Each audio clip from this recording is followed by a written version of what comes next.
Welcome back to CIA Declassified. If you've been with us for the last 100 episodes, you know we've been busy trying to create a map of the labyrinth of the U.S. intelligence community's foray into the impossible. We've covered some heavy hitters: Project Gondola Wish, the early Army efforts, Project Grill Flame, and the better known Sunstreak and Stargate. But before we go one step further today, you must listen to our previous episode titled CIA Declassified: Pat Price, the Soviet Bomber, and the Human Looking Controllers. In that episode, we detailed how Price, a former police officer, used his mind to find a crashed Soviet Tu-95 bomber in Africa when our satellites couldn't. But more importantly, we discussed Price's chilling reports of, quote, the others, end quote, human-looking entities that he claimed were operating behind the scenes of global events. Today's episode is the direct declassified sequel to those findings. We are looking at Project 8200. This wasn't just a theory, it was a verification mission documented in CIA RDP 96.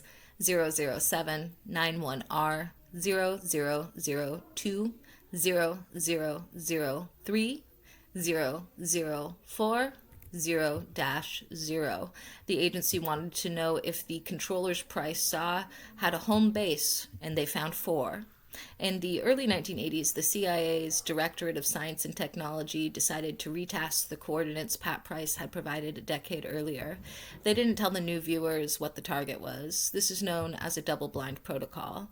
According to CIA RDP 96 00788R 001 0004 00001-7, the viewers involved were high-level military personnel. Their tasking was simple, quote, describe the activity at these geographic coordinates, end quote. What came back in the transcript wasn't just mountains. It was, quote, technical infrastructure, end quote.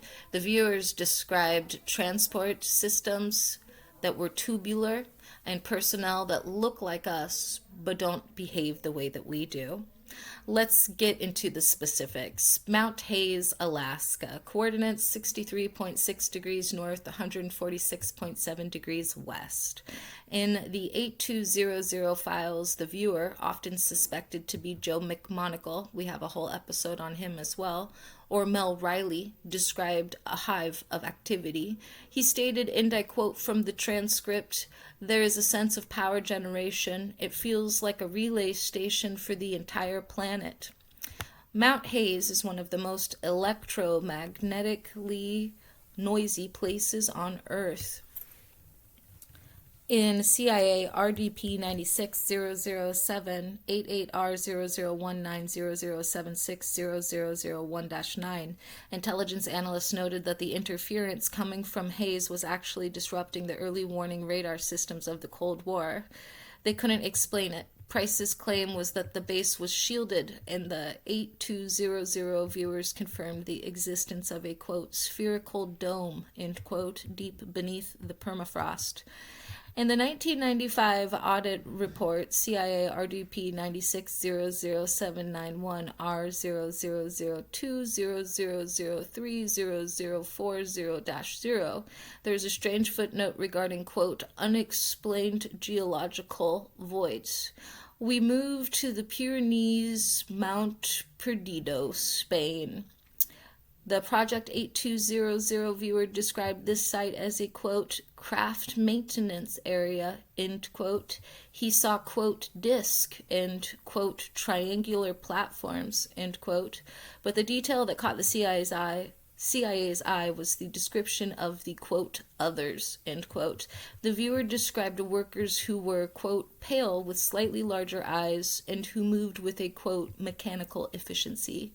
This matches the description in our Pat Price episode. The agency was seeing a consistent pattern. These weren't aliens from a distant star, they were residents who had been here for a very long time. Now let's head to the Australian outback, Mount Zeal, Australia. In the early 90s, the CIA was monitoring uncorrelated targets over Australia. This is documented in CIA RDP 90G01353R00090006 0004-9. The remote viewer described Mount Zeal as having, quote, offensive capabilities, end quote. He described, quote, beams of light, end quote, that could, quote, interact with orbiting objects, end quote. Think about that for a second. In 1982, the CIA was being told by military-grade psychics that a base under an Australian mountain was capable of shooting down satellites. If you look at the 1995 air audit, the investigators didn't call this fake. They called it, quote, unverified, end quote, but, quote, disturbingly specific. Finally, we look at the Congo, the Mount Nyiragongo, Africa. This is one of the most active lava lakes in the world. The 8200 viewer described, quote, geothermal tap, end quote. He said the base used the volcano's heat to power a, quote, trans-dimensional gateway, end quote. In the declassified file, CIA RDP 96007888R001 0004 the viewer notes that the, quote, beings, end quote, at this site seemed unconcerned with human politics. They were simply harvesting energy. This brings us to the core of the 8200 project. The CIA realized that if these bases exist, they were vastly superior to our own technology. The others weren't interested in a treaty, they were interested in the Earth's resources. Why does this document matter? CIA RDP 960079-1R000200030040-0 because it proves that the CIA didn't just stop with Pat Price. They spent the entire 1980s trying to prove him right. The 1995 audit was the cleanup. It was the document that officially put the files in the basement. But they didn't burn them. They declassified them, perhaps knowing that one day someone like us would look at the coordinates and realize the interference has likely not stopped. We have explored the Subterranean, we have explored the controllers, but for our next episode, we are going further back than even the bases go. In CIA RDP 96007888R001700210006-5, there is a record of a remote viewing session from May 22nd, 1984. The target, Mars, 1 million years BC. The viewer didn't see a red desert. He saw a dying civilization. He saw, quote, pyramids, end quote, used as storm shelters. And he saw, quote, shadowy figures, end quote, mourning a world that was losing its atmosphere. Was this the origin of the others? Tune in next time for Mars 1 million BC. In the meantime, I'll see you in the archives.